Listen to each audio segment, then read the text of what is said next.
Welcome to the Women Who Code podcast. My name is Shanna Gregory. I am the Chief Program Officer at Women Who Code, and I'm really excited today to chat with our guest, Claire Wasserman. Before I have her come in and chat more, a little bit about Claire. She is the author and founder of Ladies Get Paid. She has a master's certificate in behavioral finance and financial psychology, and is the host of the podcast Friends Who Talk About Money.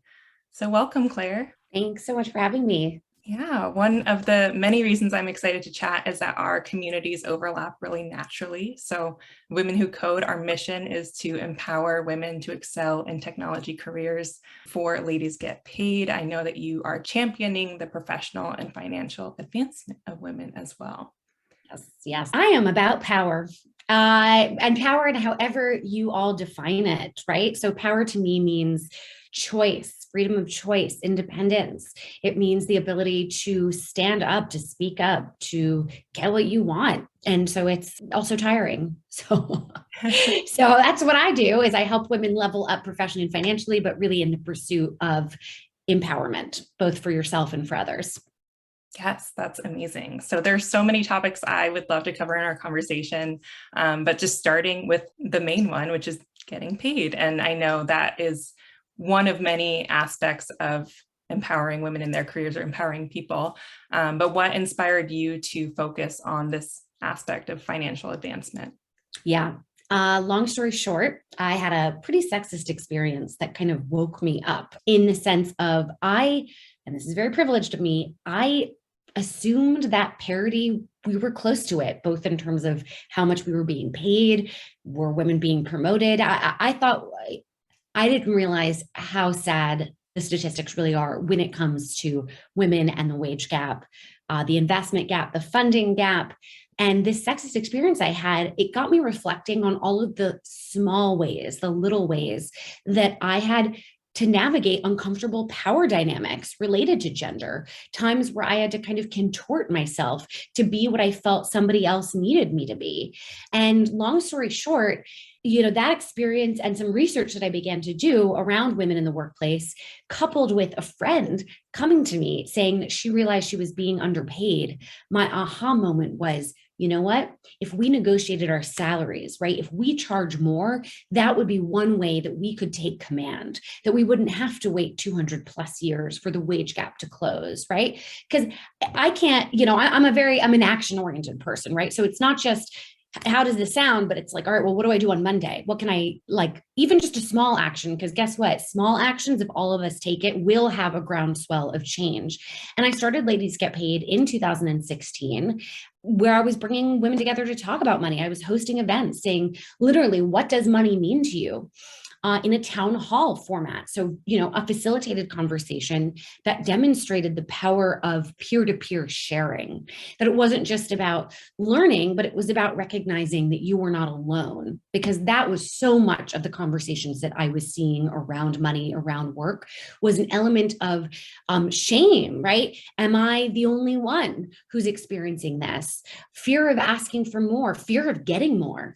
See, that was interesting. I have found that it's not just, let me ask for the raise, but it's, am I worthy of the raise? And if I do get that raise, can I perform, in the way that I've presented myself?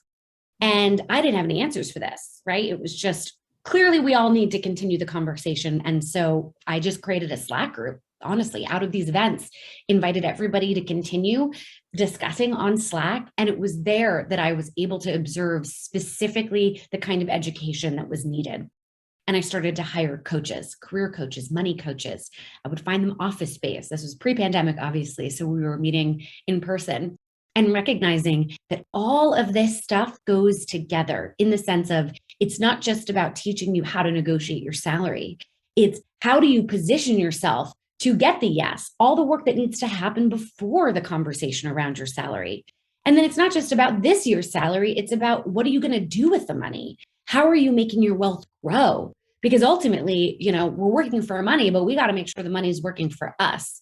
And so I don't want to, I've never been motivated per se by money. I'm really motivated by, again, freedom and power, and money being the conduit of that. And it's fascinating. Now we've got, in that Slack group, we've got 55,000 women all 50 states, more than 120 countries. They've exchanged over 2 million messages since 2016. And everything that we create, from our webinars to our conference to my book, it's really come out of those conversations that I'm seeing happening. And it's free to join. So come on over, guys. We want to include anybody and everybody who has a desire to level up and, bring others with them. Yeah, absolutely. And I love what you're mentioning about it's not just the point at which you are negotiating a salary during the job offer process or during a promotional period in your organization. It's everything that comes before, during, and after. And I completely recognize what you're saying in regards to that feeling of imposter syndrome, especially in the tech industry, where it's a very comfortable industry and people are earning more than maybe they've expected, or especially those who are transitioning from other backgrounds or come from non-traditional backgrounds and careers, who transition into tech and are suddenly making, the largest salaries of their lives. Maybe that imposter syndrome hits a little bit harder, especially for women or people who are, historically excluded from the industry. Yeah. I want to just everything. It's totally correct. There was this woman that I was speaking to the other day who had transitioned from freelancing for herself, hit hard during the pandemic, then now is working for an ad agency. And she is up for a promotion and is nervous. So here's the thing, the money that she's making now, it's so much more than she was making before. So she feels really good about it. But here's the thing, she didn't really do research in the market. So she was comparing this year's salary to what she used to make, right? And what she's going to be going for in this coming year is compared to what she's making now. But I asked her, do you know if you're even being underpaid? So it's not about last year's salary, because you also have grown. Like, your role may have really changed, the scope of what you're doing. Maybe you've worked on projects that brought in a lot of money for the company or saved the money, saved the company time and resources, which is, of course, money. So really make your case based on the market and the work that you've done, not on what's on your pay stub from years prior. Right. I love that we've been talking for a couple of minutes and you've already given like a very actionable piece of advice for everyone that, don't compare your salary, what you're asking for within your own bubble. It's so much more about the transparency and getting to know what the market or what the industry or what the organization is offering. So there's so much more to dig into there. I'm really curious how you have found in all of these conversations or in your Slack group, what piece of advice or effective communication you've shared with people who are in that stage of either negotiating an offer or asking for a raise. I know there's a lot that goes into it, but yeah, go ahead. Yes. Oh man. Okay. So I would say, let's first start with the math part. Okay. So this is the market. Cast a really wide net of real people that you're going to talk to. Okay. So not just the Glassdoors, pay scales. I mean, that is a place to start, but look at people who work at companies that are similar to yours in similar situations, because compensation is contextual. Okay. So the way that HR pays you, it's based on a range. It's called a pay band. So within that pay band, people get paid different amounts depending on different things. So if you, let's say, brought in clients, right, you've got a pretty good network, or maybe you've even gotten somebody hired, you have, a master's degree or a special skill set, or, you can make the case for more money.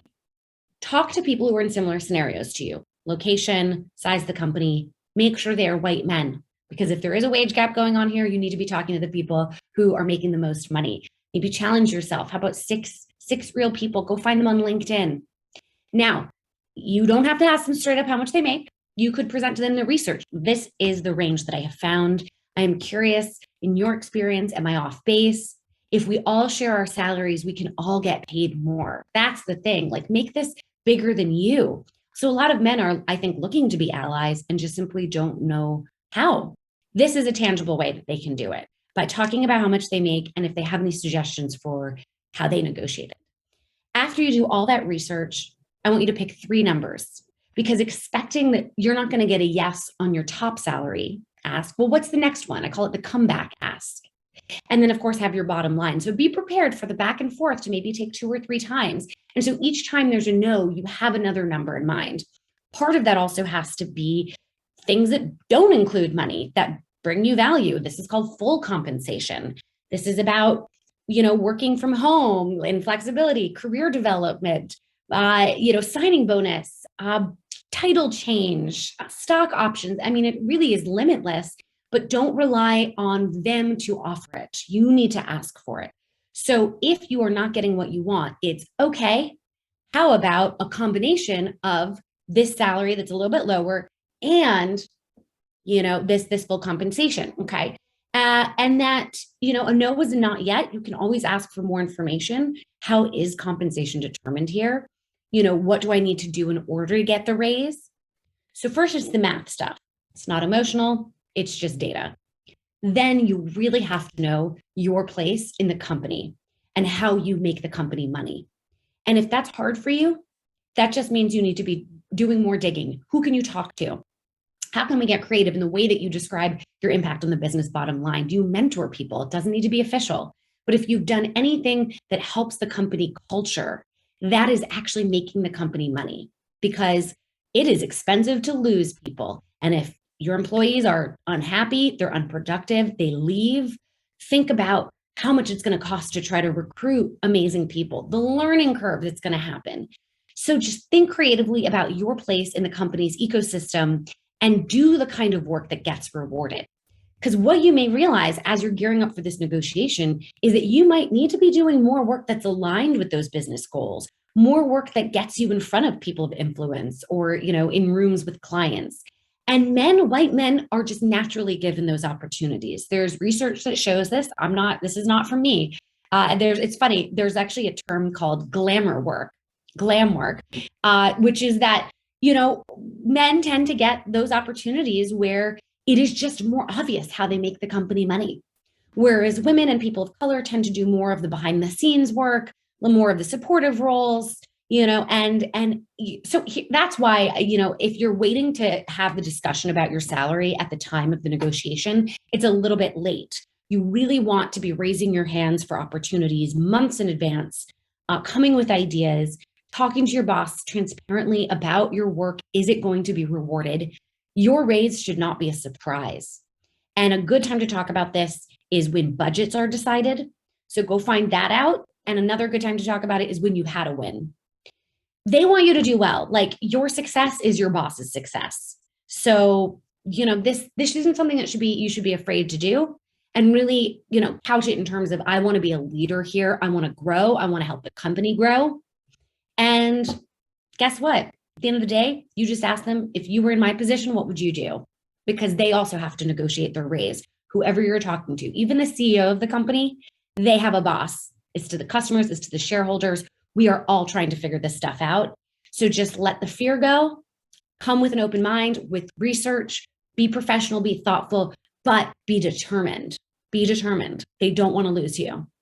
Yeah, absolutely. And especially now, especially during this period where so many people are reconsidering their roles, there is such an emphasis on retaining the talent that you have today. So it makes so much sense what you were saying about if you are currently mentoring people, if you are personally retaining people on your team and building a culture where people want to work with you, I think elevating that to either the place you're currently working, or talking about that when you're interviewing for other roles and talking about what an important piece you are of the puzzle of the culture of your team, or as a manager or leader. I think that's an especially salient point right now when, so many people are just desperate to hold on to the team that they have in place.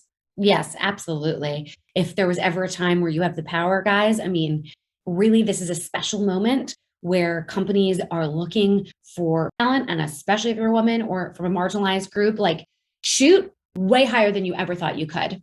Like, you literally have nothing to lose except your own opportunity. So, and when you're going into an interview, or they're praying you're the one, they want this to work out. So your presence, your excitement to be there, this is a gift to them. It's not about being arrogant, of course, but chances are you're downplaying yourself. So, just, they're happy to have you. They are so excited that you're there. So just show up as yourself and just negotiate hard. Yeah, absolutely. I think everyone forgets walking into an interview or having nerves in that situation, that the person on the other side of the table or the screen, the Zoom screen, wants you to succeed in that process so that they can stop looking and that they can have someone who's already making an impact on their team. Yeah, for sure. Definitely. Well, speaking of people who are in this process, I know that we talked a bit before recording about your next book that you have coming out. I'd love to hear about what you have to share with people who feel like they are getting stuck in this process of looking for what's next, or, maybe those in our community who are looking to pivot to different roles. The next book. So yes, my last book, Ladies Get Paid, it came out a year ago. It was a hard process. Wasn't expecting to write another one.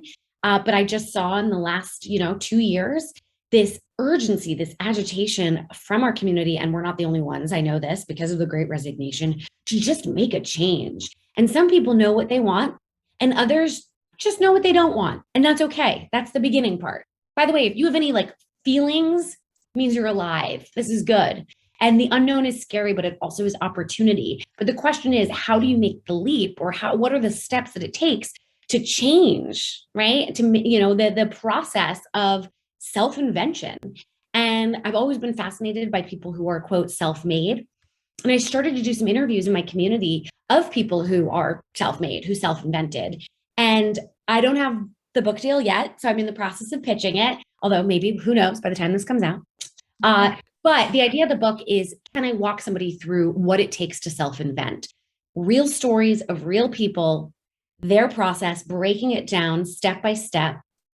And it's going to be about savings, right? About your financial plan. It's going to be about managing the emotional roller coaster that comes with making change and leaving behind, right? And shifting your identity. There's some grief, there's some loss in that. And I don't think we talk enough about what that's like when you are in the in-between. You're no longer doing what you used to do, or you don't want to do it anymore, but maybe you're not yet where you want to be. And you're in this kind of no man's land, or no woman's land of, who am I? So kind of figuring out the existential process along with the logistical and the financial process is just so fascinating to me, and I think will be very helpful to other people. But, it always starts with yourself, and I'm trying to solve my own problems here as I'm figuring out what's next for myself. So, stay tuned, but it's utterly fascinating work. And I'm just so inspired by our community as I watch them go through this process as they make really bold and quite brave changes in their lives. Yeah, absolutely. I know that, so much of our identities are wrapped up in our work, or, maybe it's the role that you're in, or the type of work that you're doing, or the company that you work for. So even those who are changing roles or companies feel like this kind of shift in your identity, where you have spent so much time building and working on something for one company, and you might, have some in-between period, or you go to another, and there is a kind of big shift that happens in that process. Yeah. Yeah. And it's, again, people tend to feel alone. Trust me, I'm seeing thousands and thousands of people sharing this stuff. So just, if you're ever feeling, asking for help is not burdening another person. It's giving them an opportunity to feel good about themselves, about their expertise. We all need support. So whether it's hiring a coach, getting a book, or just sharing your story with a friend, it's meaningful, it's powerful to do that. Yeah, absolutely. There's definitely power in communities, and we both see that in our communities and the people that we interact with day to day. And I think there would not be much movement in terms of closing the wage gap if there wasn't transparency and community and people talking about it. So absolutely. yes. Absolutely. And by the way, speaking of salaries, or talking about salaries, it used to be illegal. Okay. And it's discouraged probably still in many companies. So in thinking about, well, why was something illegal? Like, who was that benefiting? And it was benefiting companies, because if you're underpaid, but you're not talking about it, well, how would you ever know? So that's no longer illegal, which means you should talk about it, because it's bringing back power to yourself and to your colleagues. Absolutely. And in some states in the US, it is now going to be mandatory to have salaries listed on jobs, which, seems like something that should have happened a while ago. It's amazing.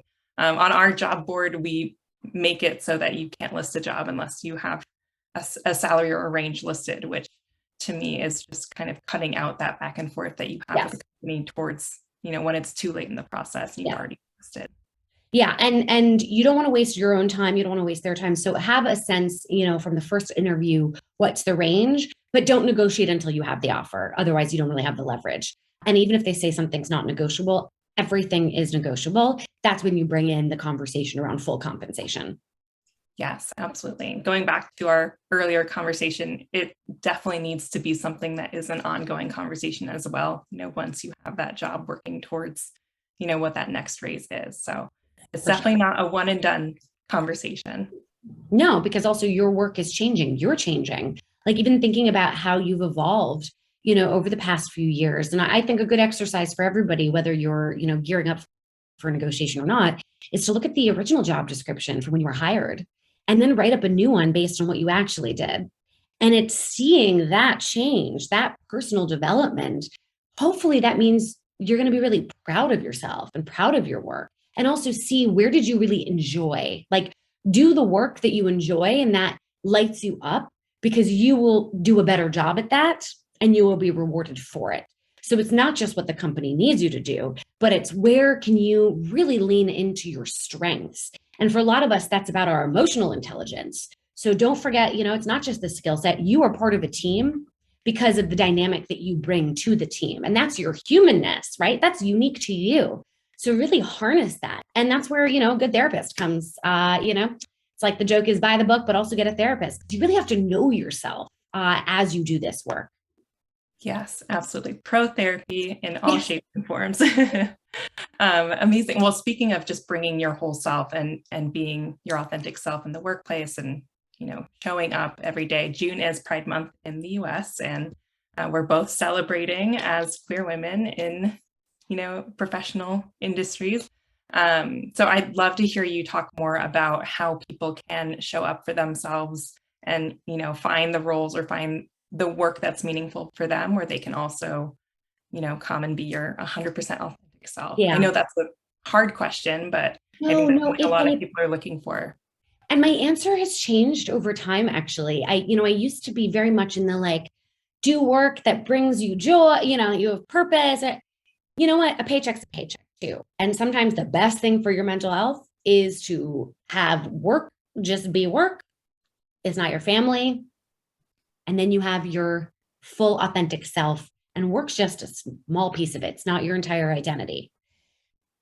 I'm kind of two camps. I mean, the ideal is to, be part of a company that at least shares your values, right? Like you have to stand by the kind of work that you do and the people you do it with. If it's toxic, if you feel like you need to change your personality, contort who you are, there's discomfort, that's not good. We don't want that. But does this need to be a place that you walk into and you want to spend all your time? Not necessarily. Like, again, you're at will, most people, right? Like you could be fired tomorrow. So just be very careful about, how much you wrap your identity up with the work that you do. Even if you run your own company. For myself, like I am Claire Gets Paid from Ladies Get Paid, but I have to continually check myself because it's still a job, right? So it's interesting. Now, so again, bare minimum, values are shared. You don't need to contort yourself. But do you want to bring your whole self to work? That's really up to you and how comfortable you are to do that. And who, maybe select people that you want to share things with. It's personal, very personal to you, but just know that you actually have more options than you may realize. You need to have financial savings, because if you are in a position where you don't feel safe to be yourself, the only way that you're going to feel okay about leaving, I think, is alternative options. And of course, another job offer, that'd be wonderful. But until you get that, maybe you need to walk away. You need to have 6 months of savings. And if you can be in a place where you can fully show up as yourself and you're celebrated, I mean, how wonderful. But you still need to have some kind of separation between who you are and what you do, because that's going to change. And as we've seen in the pandemic, so much is out of our control. Yeah, absolutely. I love the emphasis on, finding what is valuable to you and figuring that out and connecting that to your work, but also keeping and maintaining some sort of distance, because there have been company cultures where you are meant to feel like family and you're also very close. But like you mentioned, oftentimes a job is a job and you have so much more outside of that. And going back to your identity being wrapped up in your work or in your role itself, keeping that distance also and having that financial safety net. And like that really is the foundation of being able to make those choices. Yeah. Yeah. Absolutely. Well, I'm really excited to chat with you today. Where can our listeners learn more about you and the work that you're doing, learning more about, all of your amazing salary advice? Yeah. So come join ladiesgetpaid.com. It's free to get, to be part of the community. There's also a pro membership because you'll see we've got a really extensive video library of webinars that we've done. And so becoming a pro member means you get access to everything for free. You can come to all of our events for free. We also have a conference, Get Money, Get Paid on May 24th. It's virtual. It's also free. ladiesgetpaid.com/book. There's also, you're going to see on our website, a whole master course on salary negotiation, a whole master course on getting the job. So anything and everything we can do to provide education, we do it. You can also follow us on all the social platforms at Ladies Get Paid. And then me personally at Claire Gets Paid. Also my website's clairewasserman.com. And I always want to hear from, the reason I do this is for you. Otherwise, what's the point? So I want to hear from people who are listening, share your journey with me, ask me questions. And yeah, I'm so appreciative. Thank you for having me. Yeah, absolutely. Thank you for sharing that. And if you could leave, our community with one takeaway, everything you said resonated with being able to reach out and that people do want to be helpful to you and help you within your process. But is there one last takeaway you want to leave us with? I think that, you only live one life. You're the main character. You're the hero, that you're the hero's journey. And so every choice, your life will only be as big as the decisions that you make. So I know that some things are, many things are scary and risky, but it's all an adventure. It's all a learning experience. Just again, make sure you have those savings, but take the leap, ask for more. You deserve it. Amazing. Well, thank you so much again, Claire, and thank you everyone for listening. Thank you everyone for listening. And if you wanted to learn more about reaching out for help and building that community, we have the Women Who Code Career Navigation track where you can join and attend events on negotiating your salary, learning tips for the technical interview. So womenwhocode.com/careernav. And if you are ready to apply for a new job and look for that next connection, we have the Women Who Code job board. So go to womenwhocode.com/jobs and apply for any job that you think that you're qualified for, and even the ones that you don't feel like you meet all the qualifications. Really encourage you to do that.